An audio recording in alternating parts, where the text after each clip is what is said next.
Nothing, huh? Come on, guys. What's going on here?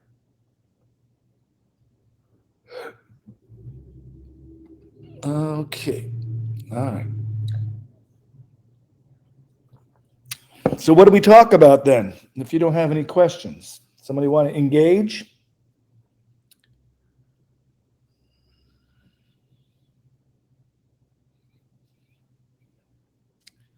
Seriously?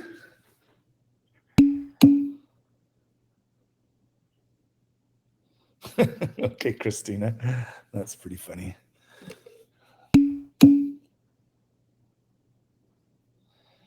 Andy. Oh, God. Oh.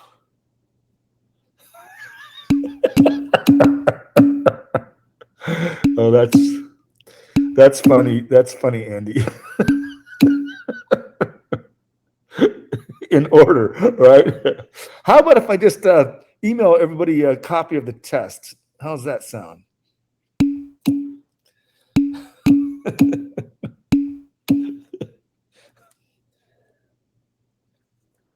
All right. Good gracious. Questions 1 through 37.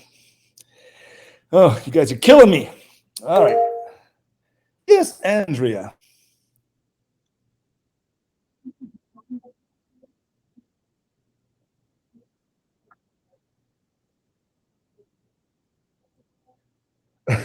Yes. That's a bizarre question, but that's yes. If you didn't have control over your external sphincter, then you would be pooping yourself, which is sadly, which is what happens to the very elderly. You know, um, incontinence. So for some unfortunate folks in their older years, they have lost control of their, and this includes what Christina is saying is that includes, it's the same thing for your urinary system. In the urinary system, again, you have an external and internal sphincter. If you lose control of the external sphincter, then you're going to pee whenever that reflex says you're going to pee. And the same thing for defecation. So interesting question, but yes, that is correct. See, I like these kind of cool questions. Anybody else have any bizarre questions? Can I talk about internal respiration? Slide 53.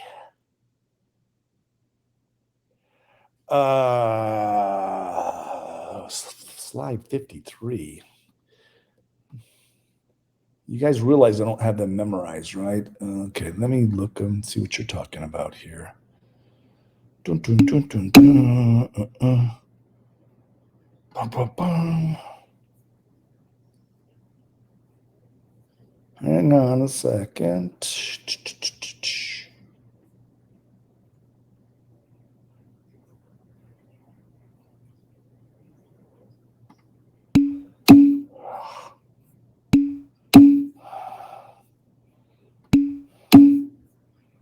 You guys, I'm trying to look. You guys are killing me. Oh my God.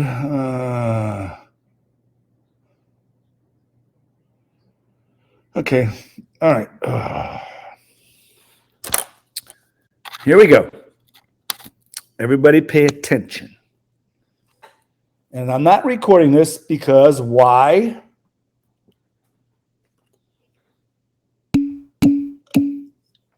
Exactly. In fact, there's only 12 of you here today. So that's unfortunate. Yeah.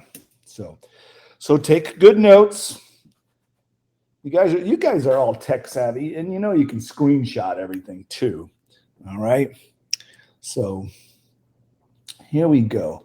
So if we were in class, this is what you'd actually have to do on your in-class exam. But I can't make you guys, it's not possible to make you guys draw on an online test. I'm sure it's possible. I just have no idea what I would make that happen to have you make drawings on a test. So here we go. Oh no. Okay. Boom, boom, boom.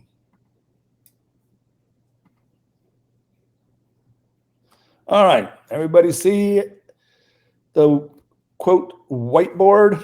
You good? All right. So, and you can practice this. You guys should draw along with me. All right. So, let's start with, hold on. Ugh. All right. So let's start with external respiration. Right. Okay. This is between the lungs and the capillaries. So I'm going to draw an alveoli. There's my alveoli. That's pretty good alveoli. Do I need to label this for you guys? Alveoli. All right, or alveola, singular. Okay. And then riding right alongside is my capillary. Okay. Now, come on, guys. Help me a little bit. What's the partial pressure of oxygen in the lungs? Come on. Thank you, Bukola, Ashley, Samantha, Christina. Thank you very much. All right. And the PCO2? Very good. Okay, we're all over the place here. Nice. Very good. Everybody got that. Christina, Andy, Samantha. Beautiful. Now, we have blood that's coming from the heart. Somebody impressed the daylights out of me. What part of the heart is this blood coming from? Big picture.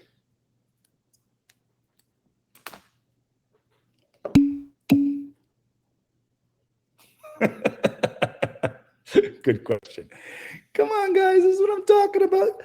The big picture. Seeing it. Where is this blood coming from?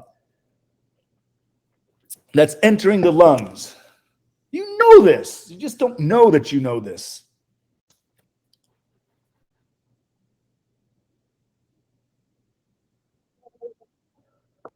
Oh, Andrea, come on.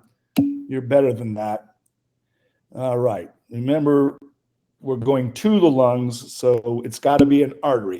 So yes, Vanessa, it came from the pulmonary artery, but I asked you what part of the heart it came from. All right, Diani, can we be a little bit more specific, Diani, than right side of the heart?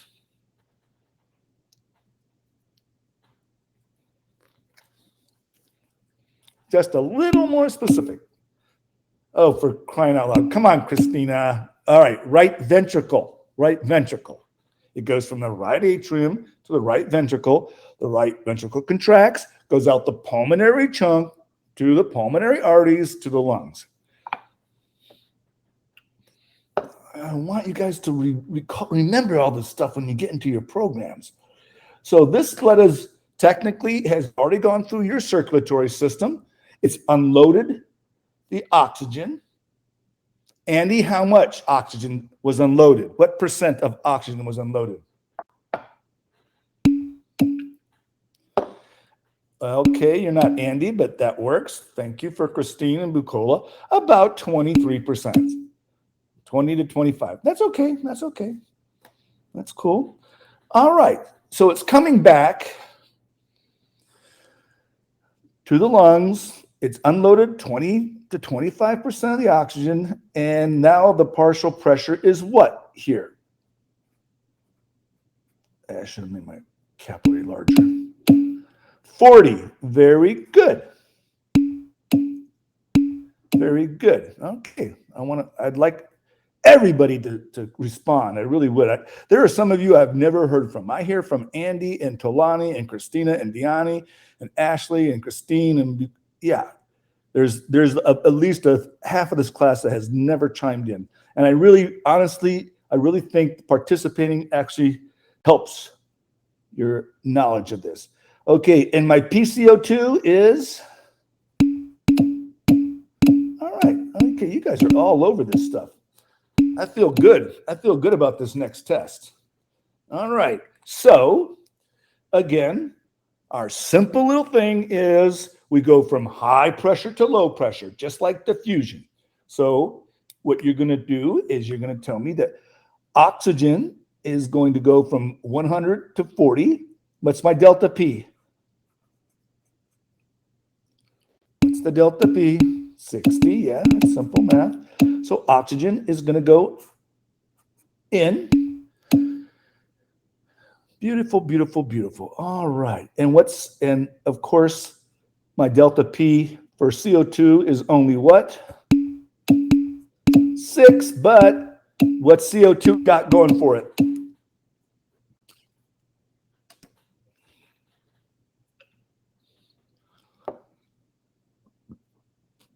Why do I only need 6 versus oxygen needing 60? Anyone? Anyone? Very small delta P. Not a big gradient, but what does CO2 have over O2? Anybody? Mm-mm. All right. More soluble. Very good, Bucola. So CO2 is 20 times more soluble. So it doesn't need a big delta P. That's all part of the fix thing. All right. So CO2 is going to go from 46 to 40. So CO2 is going to go in. So the blood, as it passes through the lungs and the alveoli, is now rejuvenated back to a PO2. Excuse me, I'm multitasking my pens here. So now my PO2 is 100 again. Woohoo! And my CO2 is 40. Are we good? All right. So now I want you all to close your eyes and imagine our voyage. So we're leaving the lungs. The blood is going to go back to the heart through the, close your eyes. What vessels is the blood coming back from the lungs?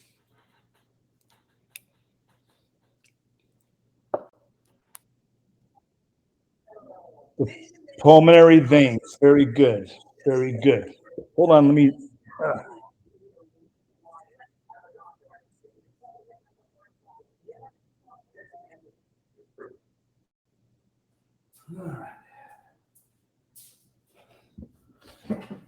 My TV was automatically went on. Okay.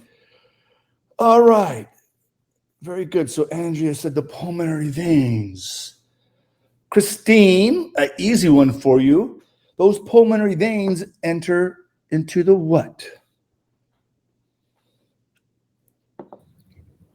The left atrium. Very good. The atrium. And then into the left ventricle. Very good. Joshua, the left ventricle contracts and it pumps blood out the what?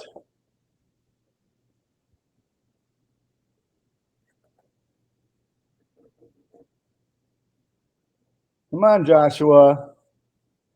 The left ventricle pumps blood out of what? Oh, sorry. Then it would go to the aortic semilunar valve. All right, right. Very Semilunar valve. okay. All right. And into the aorta. All right. Beautiful. For a gold star. No, 2 gold stars. Right off of the aorta are 3 main arteries. What are they? There are 3, so One of them is the brachiocephalic trunk. who said that? Christine. Congratulations, Christine. You have earned a gold star. Somebody else. Right subclavian artery, one of them. Okay. And what's the right- big one, Andy? What's the big one that you need to think with?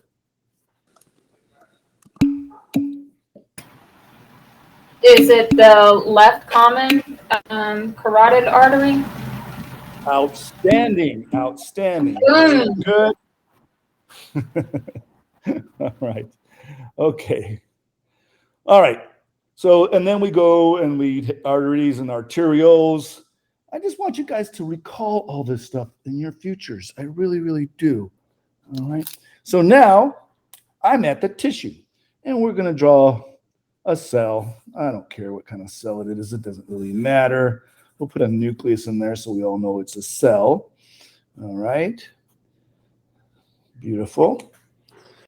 Like I said, so everything we just talked about, ingest, well, that's the stupidest, oh God, excuse me. These pens dry out so quickly. So right in here was everything we just talked about, coming from the lungs to the pulmonary arteries, right atria, right ventricle. and then, of course, now we're coming back from the lungs and we go into the left atria, left ventricle, out the aorta, through our major arteries, and now eventually we get down here. All right. And again, biology has a little fudge room here. So some textbooks will say that the PO2 is 100. Some will say it's 95. Not a big deal. This is a little bit more accurate because I think I've explained this to you, that remember all these arteries are living tissue, the endothelium. So they're going to just like, skim a little bit off the top. Does that make sense to everybody? So so the endothelium, we're sitting there going, hey, look, oxygen, I'll take some of that. Okay. And the PCO2, some textbooks will say 46, some will say 45. I don't care which one you use. It doesn't really matter. You can keep with these if it's easier to remember. I would do that if I were you. It's fine just to keep these numbers. This is just a little bit more technical, but it's not a big deal. Now, the cell, and who do I ask this? Jennifer. The cell is producing a bunch of CO2. Why? Lots of CO2.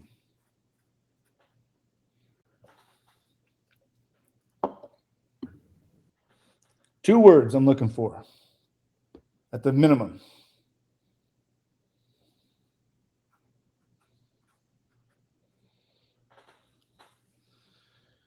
Nothing, Jennifer? Diani. Thank you, Diani. Cellular respiration. So I'm using O2, remember? C6H12O6, which is glucose, and O2, 6O2, I use to make ATP and I produce carbon dioxide, all right?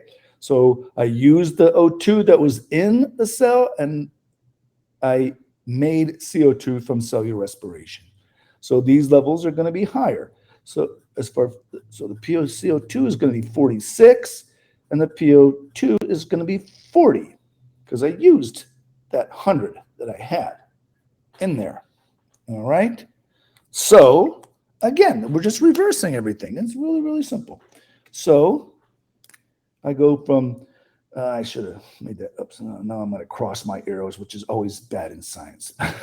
Okay, so the PO2 of 95 or 100 is going to go into this ICF and eventually in the tissue. And the PCO2 is going to go in to the capillary. Sorry for getting those crossed like that. I hope that it should have been nice and straight. All right. And again, and this is just gee whiz. I don't know what this is going to look like.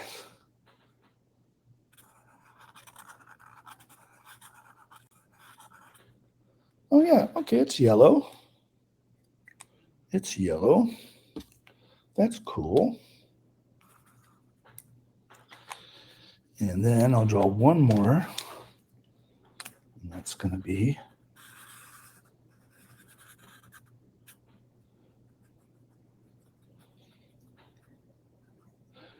okay, beautiful. And just because I feel artistic today, I'm going to put lots of nuclei in here. All right. Oops, excuse me. All right. And this is just gee-whiz, all right? Anybody want to guess what I drew here? My artistic abilities?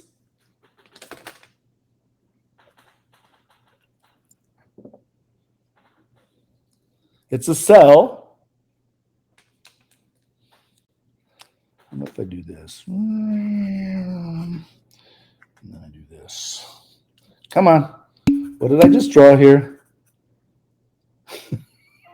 Come on, Christina. You can do better than that. A yellow cell. Yes, indeed. Come on, guys. Throw me a bone here. What cell did I attempt to draw here?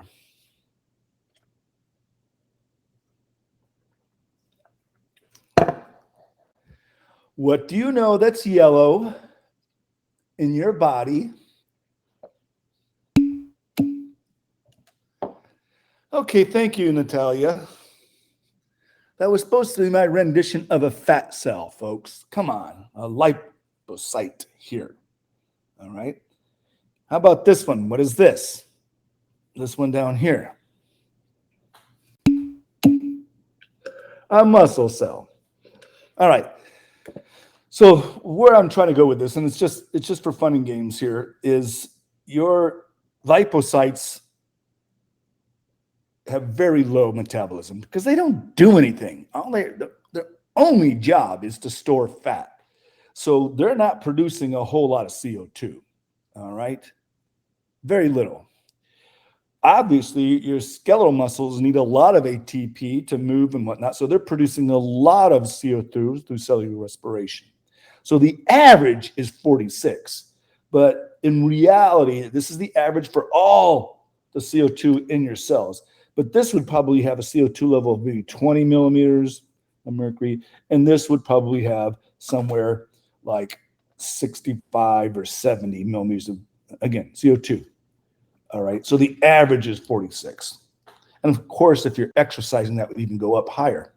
All right. So I hope that didn't confuse everybody. So your fat cells don't do anything. Your skeletal muscle cells do a lot. They produce some more CO2 because they need more ATP.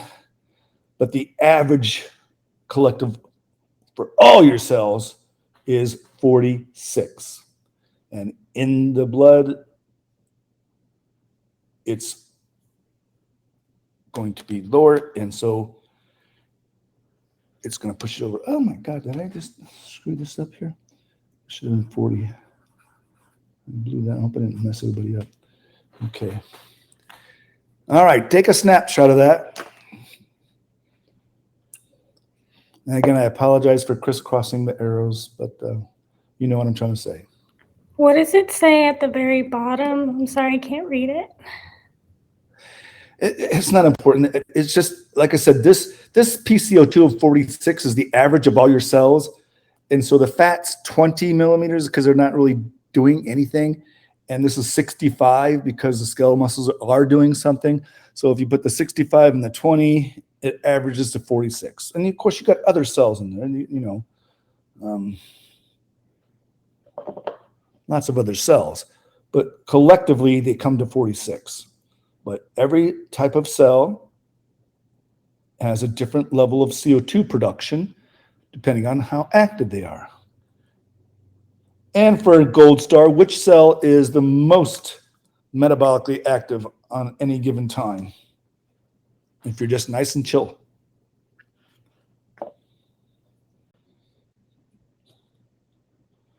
Come on.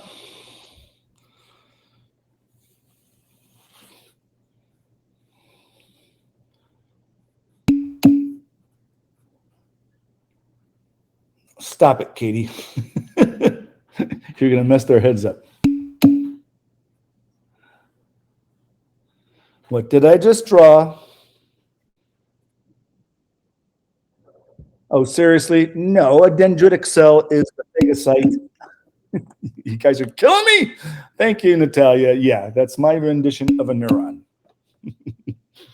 Remember, don't confuse that with the dendritic cell. That's the antigen presenting cell.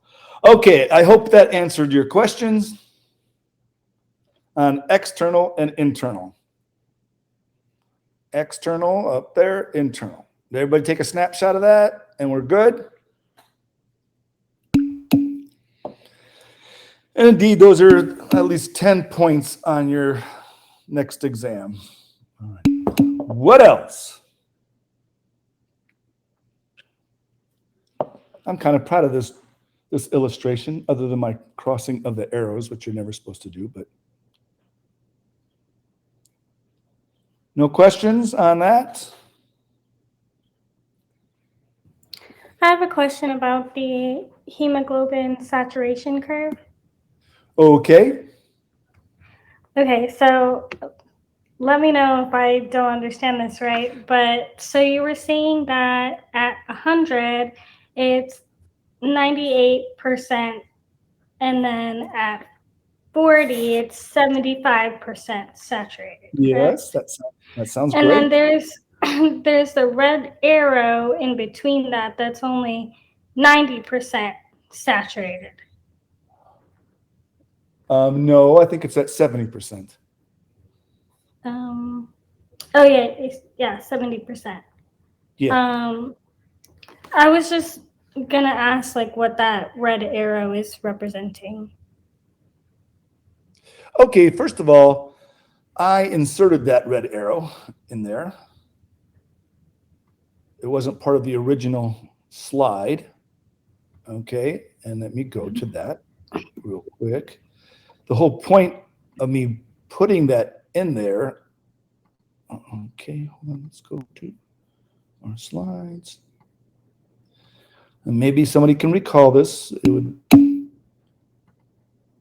would hearten me big time if somebody understood why I put that in there.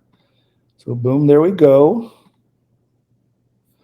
All right, so what was I trying to impress with you about this 70 millimeters of mercury partial pressure of O2? And I think somebody is trying to tell me something, but Christina's trying to tell me something. But what was I trying to impress upon you? Anybody?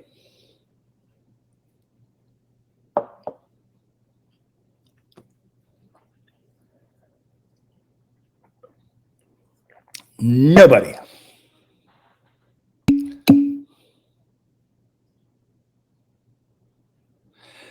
Outstanding, Vanessa. You get a gold star.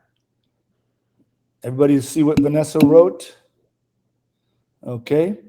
So yeah, what this is trying to show you is that this allows you to go to Denver without suffocating, or even higher if you La Paz, which is at 10,000 feet, or Pikes Peak. So you can go to Pikes Peak, which is above 10,000 feet.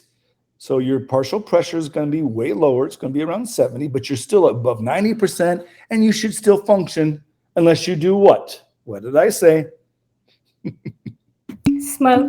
Yeah, exactly. Very good. So no emo, exactly. So you could go and visit Pikes Peak or La Paz in Bolivia, and you could be fine. You probably feel not super energetic, but you're going to be okay unless you light up. All right. So good question. Good question. So I literally put this arrow in on this myself, or maybe Katie did, because she's a genius with the whatever you call it, whatever program she uses. But the point is you have this window from 100 to 70 where you can survive that allows you to go to altitudes and whatnot. Okay. All right. Next question.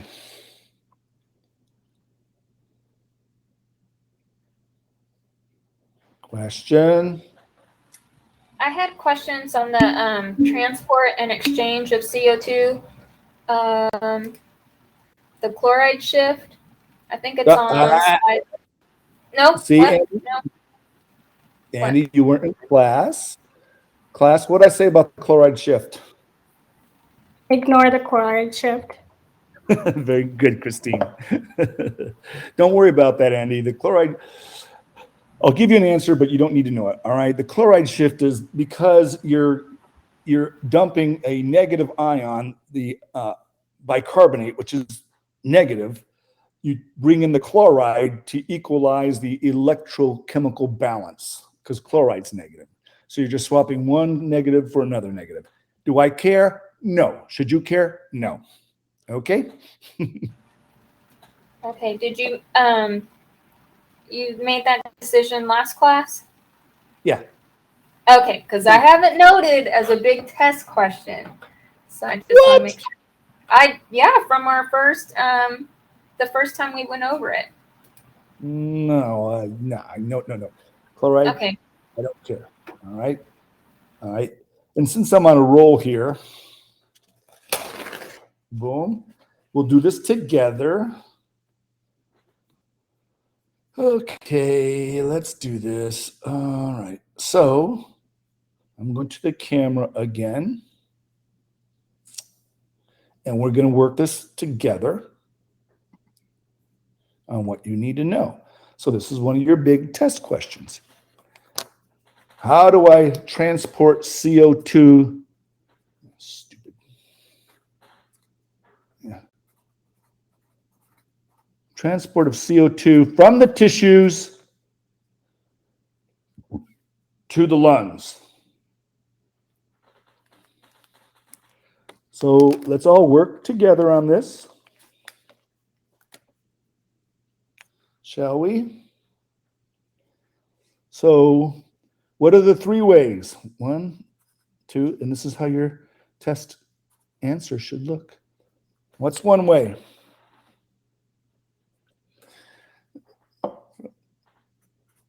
Tissues to lungs. I'm running, there you go.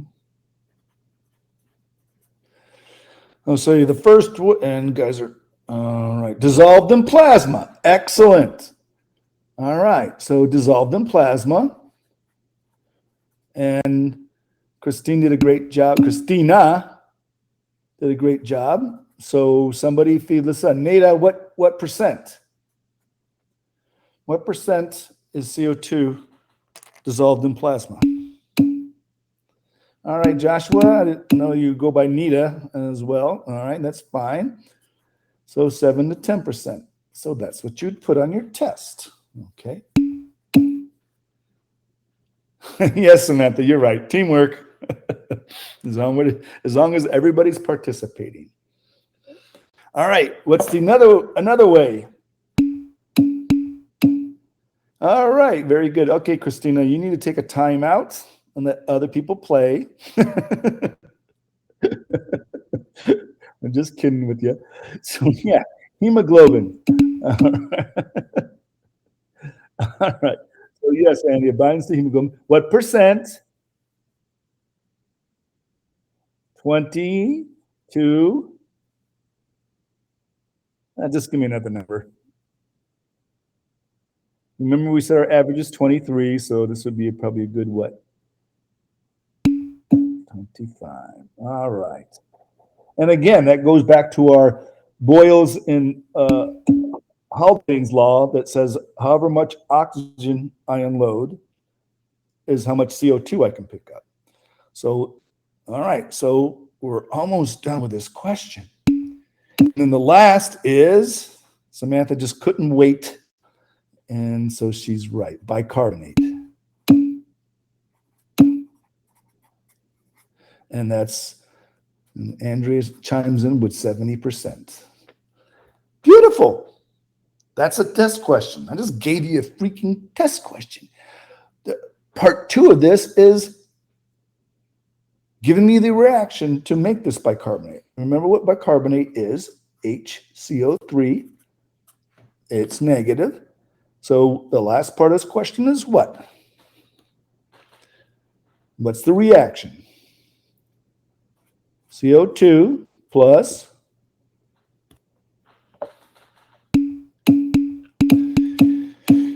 H2O, listen to me, H2O gives me, what does it give me?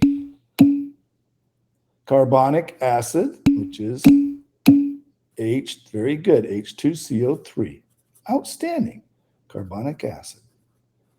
And of course it's an acid, so it's going to dissociate into my hydrogen ions.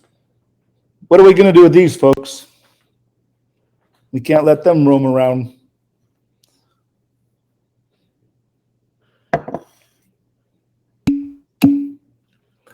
Very good, Christine. We're going to use a buffer system, typically proteins, but we need to bind them to proteins. Very good. Very good.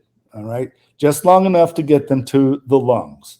And then, of course, the HCO3 will go in the bloodstream and to the lungs. So there is a perfect 100% answer to one question. So now you have two full questions. See, if you keep asking me, I will answer your questions, but I'm not going to sit there and spoon feed you. Oh, for crying out loud. Can you go over stomach secretory activity? You're killing me. All right. All right. All right. All right. Again, this is a team effort, and I need more than just 4 of you to contribute to this. So what are the big things? Yeah, sodium bicarbonate is basically baking soda. Yeah. So that's a good little point, Katie, because that's what they do, folks. If you and we talked a little bit, we'll talk way more about this when we get to acid-base balance, but we have talked a little bit about the lungs. But if you have acidosis, and we're talking about a patient that is in a world of hurt, I mean, they are in bad shape. They're in bad shape. They cannot control the acidity. Their lungs aren't working or their kidneys aren't working. So the only thing we can do for this patient to keep them alive a little bit longer. This is one of those unfortunate things that I have issues with is this person is going to die, but we can keep them alive a little bit longer by pumping them with sodium bicarbonate, which is going to neutralize the acid. But this is just a temp fix. Unless their lungs and kidneys rebound somehow, this is just a quick fix. And yeah, sodium bicarbonate is baking soda. But that's what they do with patients that have acidosis, whatever the cause is, to keep them alive a little bit longer. They pump them with this bicarbonate, which is a buffer system that we'll talk in great detail later on. All right, so let's get back to whoever's question, Samantha's question. All right, I'm trying to save paper here. All right, so somebody tell me, what are the big 3 + 1 cells that produce the gastric juice?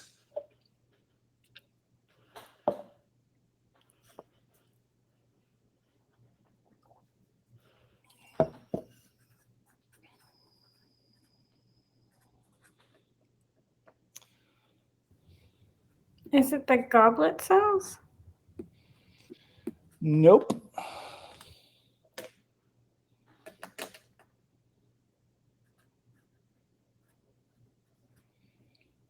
Come on, big 3. There's a third one, but it's not really in the gastric secretions.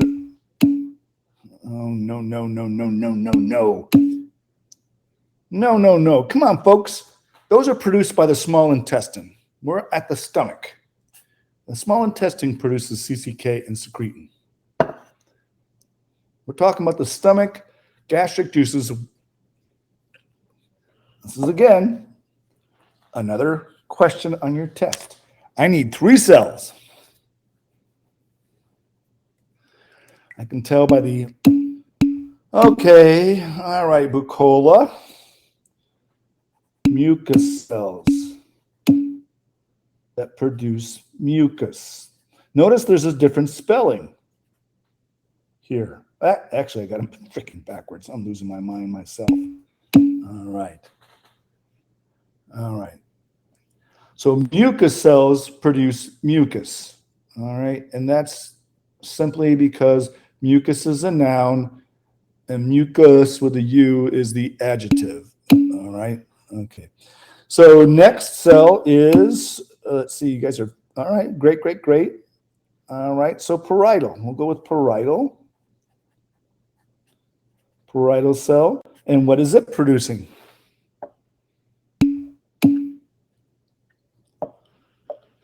HCl, hydrochloric acid. Very good. And the last one, somebody put up there, Bucola put chief cell. And that produces somebody. Pepsinogen. Pepsinogen. Very good, Christine. All right. So those are the big contributors to what we call gastric juice. All right. The enteroendocrine, remember, where is that? Where are those products going?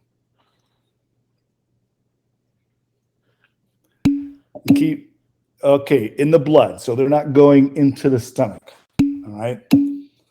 They are going into the blood.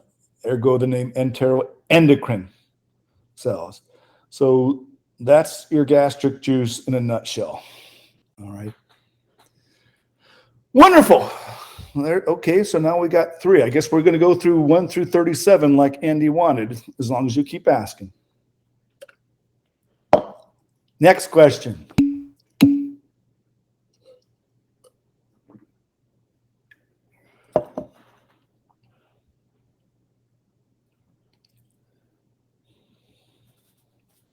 So I don't waste paper here.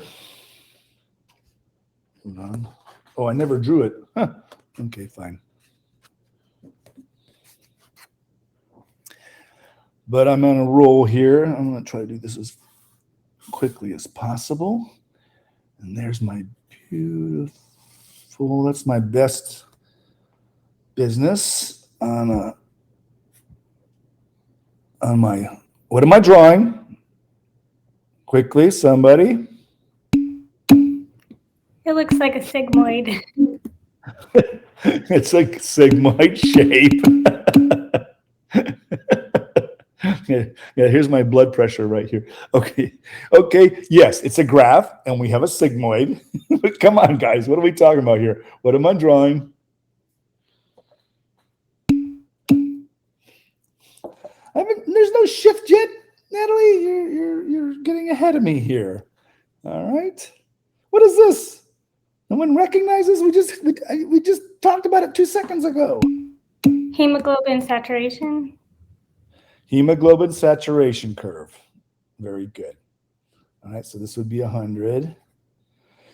Okay, and then we can follow this down till we get to about, I'm just kind of like whipping this here. So we'll say that this is 40. Close enough. This is going to be 100. Beautiful so far. Somebody, what's my saturation here going to be? Not the straightest line world, but what's this percent?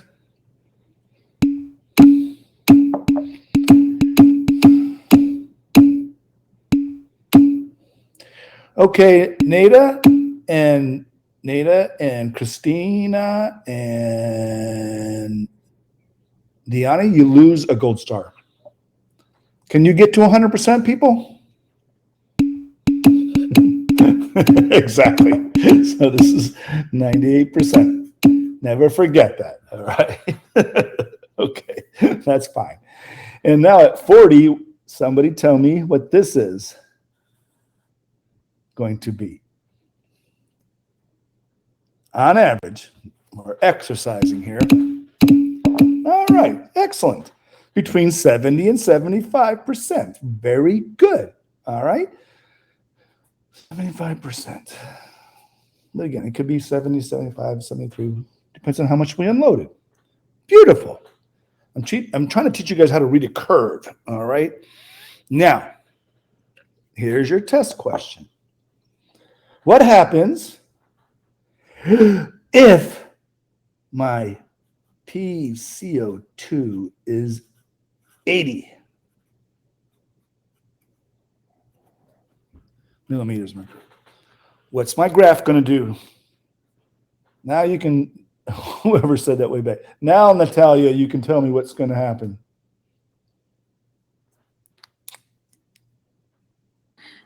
Right shift. Right shift. Very good. And so you will tell me that, oh yeah, when we right shift it, I'm doing my best job I can right here. And I didn't, no, that sucks, but I can't erase. But we'll just deal with it. Okay. Oh, that's horrible. But so yeah, that sucks for sure. I know, I really blew that. All right, this should be more like more my sigmoid. So anyway, my point is we're going to right shift, meaning that at 40, what am I going to do?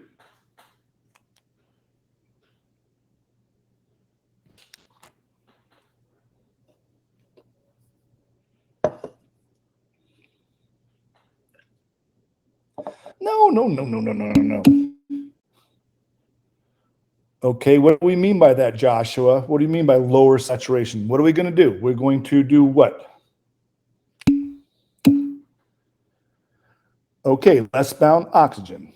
And so we're going to say that a little bit differently. We're going to say we're going to unload more oxygen. Because once again, the only way I have that happening is if I'm exercising. Okay, does everybody get where I'm coming from now? And that's a question I want you to understand is we right shift, and now I can, instead of unloading 75%, I can unload up to, anyone?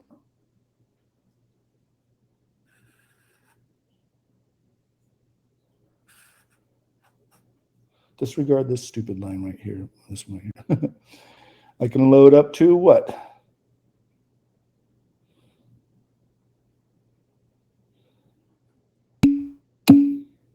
Very good, Joshua. 55%. And again, I want you to get the big picture. I'm exercising. I need more oxygen. So my hemoglobin is going to say, okay, here, you guys obviously need this. I'm going to give you more O2. And that's our Boyle's law. All right. So this is important. This is another question. So now you got like at least 4 questions. So at least you're all going to get a 20% on your test so far. All right. Did I lose anybody? Everybody understand that when my PCO2 goes up to 80, that means I'm exercising. I'm producing more CO2 because of cellular respiration, making my ATP. And again, I could also have put temperature in here as well. All right. And I'm unloading more oxygen because I need it. The 75%, this is when you're at rest and you're just chilling. 55% is when you're exercising. Any questions with that?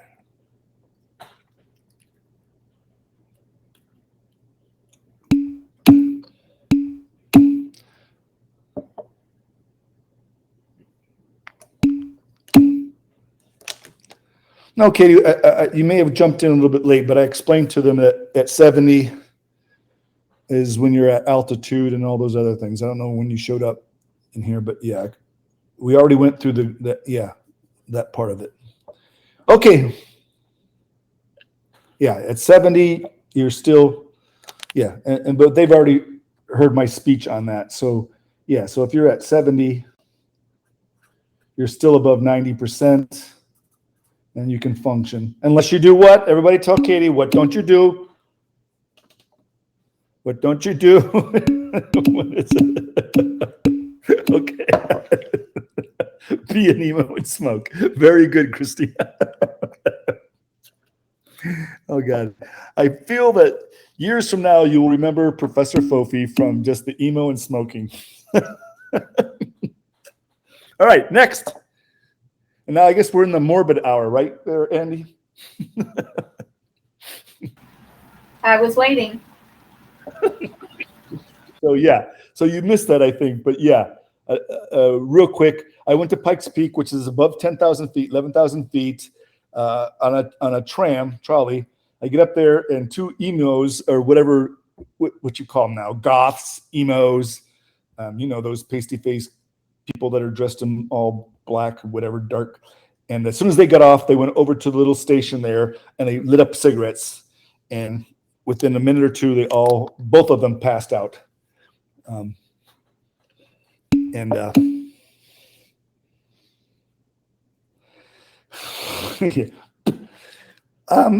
Not that I'm advocating that, but vape would not be a big deal. You could be an emo and vape, okay? Yes. Vaping doesn't have the carbon monoxide. Cigarettes have a lot of carbon monoxide in it, folks, and that's why they passed out. If you wanted to go to Pikes Peak and vape, I'd say you'd be fine, really. All right, because then you're just getting nicotine, and nicotine is actually a stimulant. All right, next question. Yeah. How many times have you gone to Pikes Peak and smoked, Andy? Next question. Okay. Come on. You mentioned the dorsal respiratory group. You said we just need to know that it's like 12 to 20 breaths per minute. But did you say anything that we need to know important about the ventral respiratory group? No, remember, I just, if you're talking about the lecture, I just want you to know that, again, just know what controls your normal breathing rate. Don't worry about the rest of that stuff, because it's and the reason I'm kind of like blowing that off is because we really, believe it or not, we really don't understand how that works yet. Okay, we understand the VRG, we don't understand the DRG or even the PONS, the PR. We don't understand exactly what's going on there, but we are sure that the DRG controls your normal breathing rate. That's all you need to know. Okay. If you notice in the slide, it's like that we use in science. We use like may do this. It's suggested that it does that, but we're not sure. Okay, what else? Come on, guys. This is your time. Okay, Andrea. Yeah. I will give 5 gold stars. No, that's too generous. 3 gold stars. And you can help. Who wants to take the lead? And then you can get lifelines. Of course you do, Christine. Oh, for crying out loud. All right. I mean, someone else could do it if they want to do it. All right, But Christine, start it. Start it, Christine. And then just to make you not liked by everybody else, Christine, then you're going to pick somebody else when I tell you to stop. Okay? And let's. all right, cool. Okay. Okay, Christine. All right, guys. So All right. first we All right. have the nasal cavity, which is pseudostratified ciliated columnar epithelium. Okay. Do I Nasal- pick one more person? No. Nasopharynx? The nasopharynx is pseudostratified ciliated columnar epithelium. Okay. All right. Stop. Pick somebody for the oropharynx. Hopefully you guys are Andrea. writing this. Andrea. Again, hopefully you guys are down.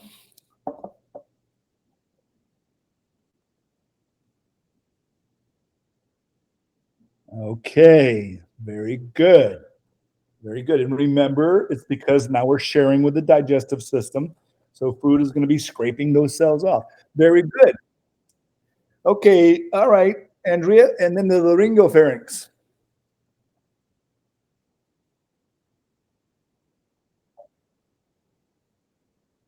all the way.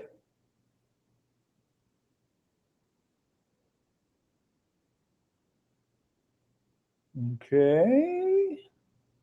So it doesn't change in the laryngopharynx at all? Everybody agree with that? Doesn't It it change changes. to pseudostratified ciliated? Yes, it does.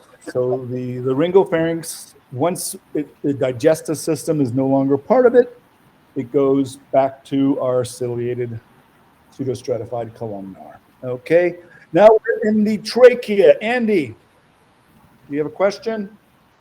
Or was you the one Oh that no, brought sir. I was going to answer that one.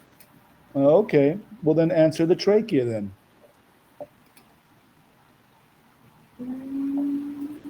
The trachea has the pseudostratified ciliated columnar.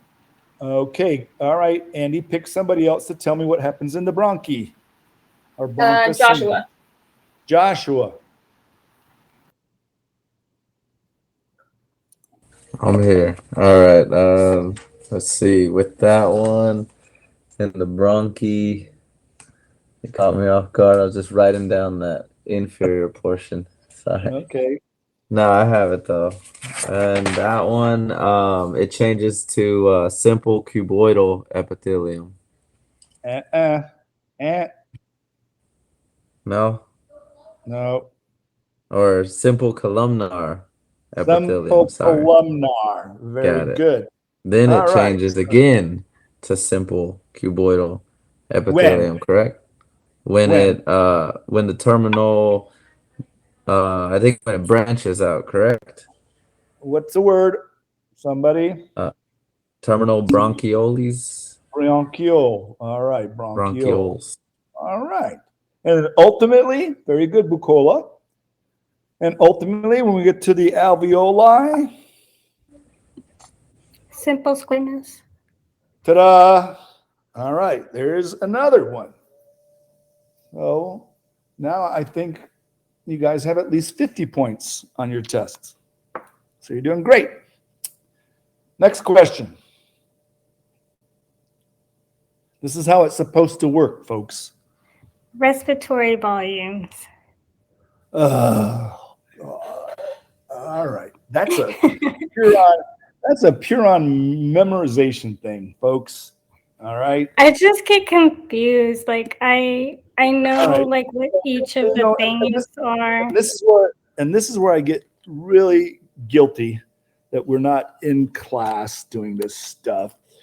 So, Weren't we let's supposed talk. to schedule a time to go to the lab? I'm going to try to do that, but I'll be breaking several rules. But I'm okay with that.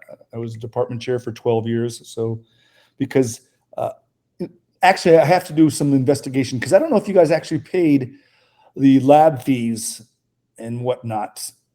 I think you did, which means that you should have every right. So we can still schedule that. Andy, did you guys pay lab fees? I don't know. I don't see your guys' side of it. But Yes, if sir. you paid lab fees, then yes, we can do this. All right. Yeah, we paid So, them.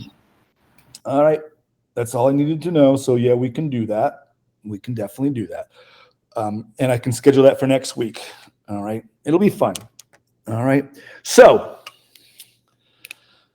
we're going to strap a little device on your face. No, we're not going to strap it on there. You're just going to put it in your mouth. It's a little diaphragm that's going to measure the flow of air in and out of your mouth. All right. And that's going to, it's a transducer. So then it's going to go a computer and it's going to calculate that. So I'm going to try to draw this as best I can. So let's say we're at the table and Andy has this thing in her mouth and she's going to be breathing through it. And then Joshua is going to be monitoring the computer. We got our roles? Okay. So Joshua is going to say, okay, take a couple normal breaths. And Andy's going to draw a couple breaths. Beautiful. All right. Tolani, this is a volume of air. How much is this going to be? This is called my tidal volume. How much is that?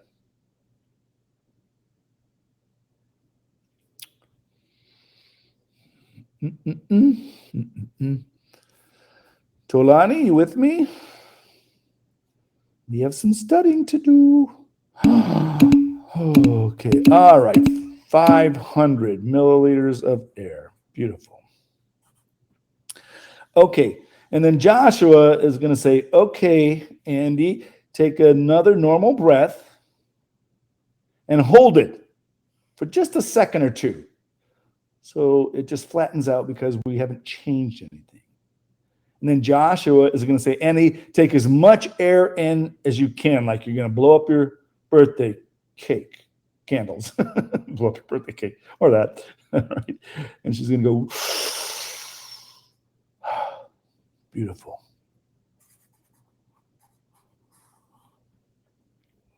And that is my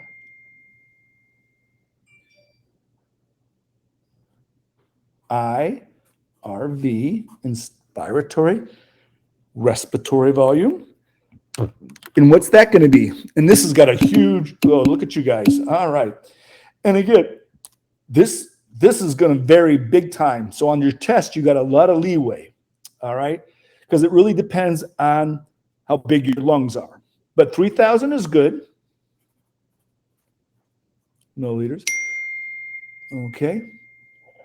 Hold on. Who's texting me? Is that one of my students right now? Who's texting me as a student? Hold on real quick.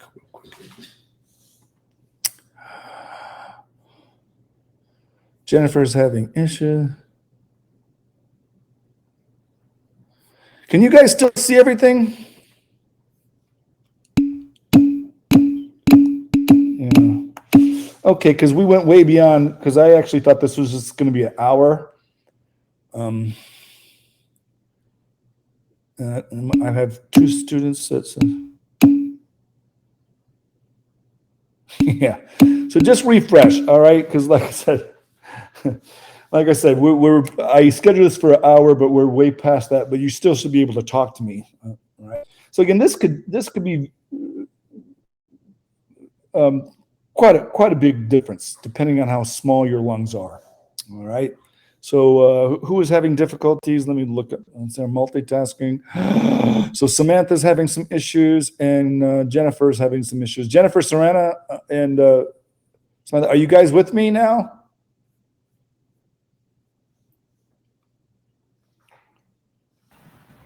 No, it looks like they dropped off. They can't get back in. Frick. All right. I don't understand why that would be.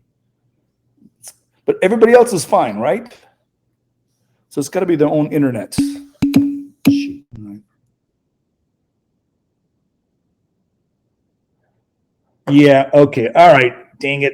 All right, folks. I'm going to go ahead and close this out and reboot for another hour if you guys are still eager and anxious. So let's just close this one, and I'll put a new one out in just 2 minutes. All right? So here we go. I'm going to close the session out.